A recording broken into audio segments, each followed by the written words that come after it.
I'm outraged by the attack. Should say something reasonable about Ukrainian corruption.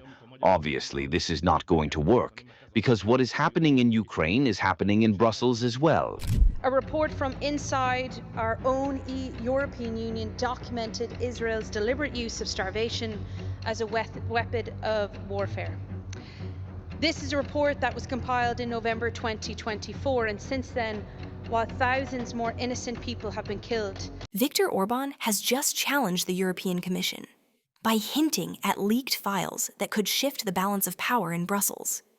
This isn't just about documents. It's about collapsing trust, narrative control, and a commission already weakened by investigations, transparency failures, and moral backlash. Because when leadership loses control of the story and refuses to explain itself, perception becomes reality. And in Brussels right now, perception is turning lethal. While the European Union is swimming in corruption, and not only the Commission but also the European Parliament is silent about corruption cases affecting the Parliament, this story begins when Brussels lost the ability to claim ignorance. In November 2024, the European Union produced an internal report documenting the use of starvation as a method of warfare in Gaza. This wasn't outside pressure or accusation. It was the system recording reality itself. One thing very clear, there is a serious deterioration of the humanitarian situation in Gaza, and that's why we think that the EU should do everything which is possible in order to help resolve this question of the humanitarian access. Once that happened, awareness became responsibility. What followed is what matters. The humanitarian situation accelerated downward. Civilian suffering intensified. Access tightened. Conditions worsened under full institutional visibility. EU officials called it a serious deterioration, a humanitarian access crash, language that signals failure at the level of coordination, decision-making, and political will. We would not like to be together in one community with a country who is in war and represent an imminent danger on us. Because if a member of the European Union is in war, it means that European Union is war, and we don't like it. The Commission responded with calm, measured statements. Concern was acknowledged. Responsibility was verbally affirmed. The tone stayed controlled and professional, the sound institutions make when they want to appear involved without becoming accountable. talking about Brussels, which is not very human, but the word boorishness still has something human about it. And it's a good word, by the way. It encompasses many things. One of its meanings is that you are not considerate of others. The moment an institution documents a crisis and continues forward without visible change, responsibility shifts to leadership. The story moves from the battlefield to the boardroom. This report didn't trigger legal action. It triggered a credibility test, concentrating pressure at the very top with every delay and every carefully worded response. Member's request was not to make decisions only for 1 year where possible. For predictability, let's provide forecasts for the second and third years as well. That opening is where Viktor Orbán stepped in.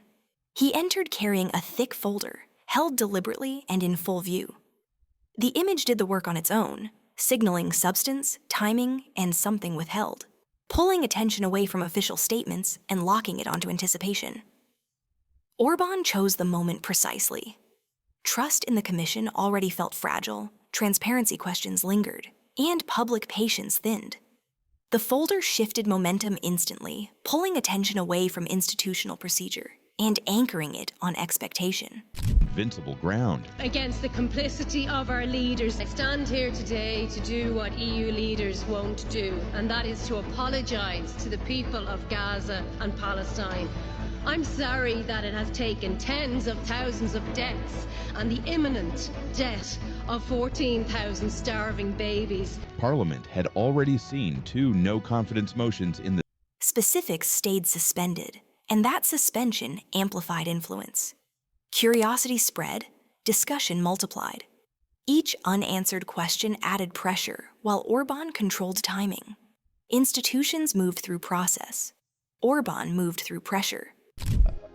A blow for the Commission, because the Commission's action has been disavowed by the European Court of Justice, and its stances, its positions have been found illegal. So it is, from a purely legal perspective, it is not good news for the Commission and for the... That momentum exposed long-standing vulnerabilities. Investigations over undisclosed vaccine negotiations remained open. Prosecutors confirmed inquiries into EU procurement, and the absence of names turned uncertainty into fuel. Ambiguity drew attention. Speculation filled the space where clarity should have stood. Orban emphasized linking national resilience to the upcoming 2026 elections, which he framed as crucial to Hungary avoiding European conflict. Orban understood this perfectly. He didn't need to accuse anyone. The environment already carried doubt. All he had to do was stand still and let the moment mature. When institutions rely on delayed explanations, challengers gain ground through patience. Silence carries weight. Each pause invites interpretation. Brussels spoke through the process. Orban spoke through timing. Public attention followed decisiveness. If we would integrate Ukraine into the European Union, we would integrate the war. And we would not like to be together in one community with a country who is in war and represent an imminent danger on us. Momentum turned into confrontation when Hungary exercised its veto. One decision froze tens of billions in EU funding and brought an entire summit to a standstill. Unanimity proved decisive, and Europe's most ambitious plans stalled instantly. This was a demonstration of power. EU strategy rests on consent, and consent disappears the moment sovereignty asserts itself. Budapest showed how fragile the machinery becomes when one capital refuses to move. Viktor Orbán ignites the debate even further, blasting Ursula von der Leyen's latest Ukraine funding push and comparing it to helping an alcoholic with another crate of vodka. Orban set the terms plainly. No further funding until every euro frozen from Hungary is released. The Commission's Ukraine strategy shifted from confidence to contingency, as Hungary's foreign minister reinforced the message, calling the push reckless escalation and pointing to strained budgets, thinning stockpiles, and a public exhausted by open-ended commitments. The procurement process was rushed. We will never resign ourselves to the idea that European unity signifies that you order us to shut our mouths when we don't like something. With funding blocked, Orban widened the confrontation to Europe's future. He moved straight to Ukraine's path into NATO and the European Union. In Parliament, he stated plainly that these decisions no longer sit in Brussels. Strategic outcomes now run through Washington and Moscow, while the EU positions itself as a participant without leverage. Orban stressed Hungary must negotiate independently with global powers. He revealed talks with both the US and Russia on post-war economic cooperation. Then he locked the process.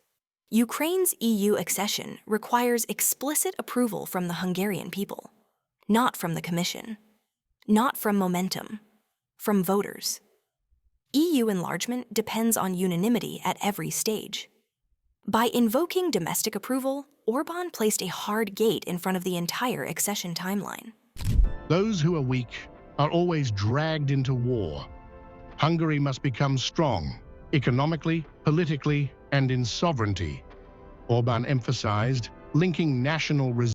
Orban reframed the war itself as an economic engine. He argued that the conflict operates as a system sustained by continuous spending. Escalation feeds interests that benefit from duration, not resolution. Let's talk about the European Union now. It is boycotting Hungary and its leader Viktor Orbán. Brussels is upset over Orbán's recent peace mission. He pointed to Europe's financial strain. Budgets tighten, taxes rise, ammunition stockpiles thin. Public patience wears down. Yet funding commitments expand without a defined endpoint. The disconnect between sacrifice and outcome grows sharper by the month. By 2030, the European Union must be ready for war. A war to be waged on Russia. They are building a war economy. A war economy is not built for 2 months. They are converting vehicle production to weapons manufacturing. Orban sharpened the argument by focusing on frozen Russian assets. Hundreds of billions now sit at the center of EU planning, positioned to underwrite massive weapons procurement. Fighter jets, expanded arms packages, and long-term contracts dominate the discussion. In that framing, aid transforms into industry. Solidarity becomes financing. Taxpayers fund escalation, while accountability diffuses across institutions. Cited the handling of frozen Russian assets and Ukrainian arms deals, suggesting economic warlords are shaping Europe's trajectory. Hungary's position remained fixed. It views this trajectory as strategic exposure, not protection. Once war becomes systemized, opting out becomes the only remaining form of control. As pressure mounted, Orban shifted from resistance to positioning. Hungary began presenting itself as the actor preparing for what comes after the war. The message was simple. Escalation has a ceiling, and Europe is approaching it fast. Is not acceptable. However, the question must be asked whether it is possible that while the entire European Union is moving towards building a wartime economic system, we stay out of it and build a different kind of economic policy. Budapest emphasized diplomacy over momentum. Direct channels with Washington stayed open. Communication with Moscow remained functional. Economic planning extended beyond sanctions timelines. Hungary framed this posture as preparation, not defiance. Brussels appeared locked into a single track: weapons, sanctions, funding rounds. Each step assumed the next, leaving little room for adjustment once conditions changed. Framed his anti-war stance as rooted in Hungarian experience. The devastation of war is deeply inscribed in our instincts. Unlike Western politicians, Orban warned that Europe risks drifting into confrontation by inertia rather than decision. Mobilization already shows its early markers: economic conversion, diplomatic rupture, and political hardening. Hungary presented sovereignty as insulation. National control over decisions became the buffer against consequences set elsewhere. Veto power transformed from obstruction into defense. Legal risk intensified the pressure. Belgium warned against asset seizures. Financial institutions flagged instability. Quiet resistance spread among member states unwilling to absorb consequences for decisions they didn't control. Babiš has directly joined the Orban and Fico-led anti-Ukraine bloc inside the European Union. Orban no longer stood alone. Central Europe aligned. Slovakia, Czechia, and Poland coordinated. A bloc formed inside the Council with enough leverage to stall decisions at will. Consensus stopped depending on persuasion and started depending on veto math. Resistance spread beyond war funding into trade. Hungary, Poland, and Slovakia kept national bans on Ukrainian imports in place. Economic self-protection took priority over EU directives, and sovereignty asserted itself through policy. And Prime Minister Orban were simultaneously in office. They have cooperated pretty well, and the Hungarian and the Czech national interests have fallen very close to each other on those most important dilemmas ahead of Europe. Orban then turned to Brussels' long-range planning. The EU's war-ready by 2030 roadmap moved into focus. Diplomatic rupture stood in place. Sanctions reshaped economies. Industrial conversion accelerated. Orban framed the sequence clearly: mobilization advancing step by step toward confrontation, driven by momentum rather than choice. The contrast between theater and control became unavoidable. Brussels announced progress on Ukraine's EU accession. Orban stepped out of the room. Symbolic votes passed while Hungary retained veto power at every future stage. Headlines declared momentum. Authority stayed in Budapest. Orban tied the next Hungarian election directly to peace and security, turning the vote into a referendum on trajectory.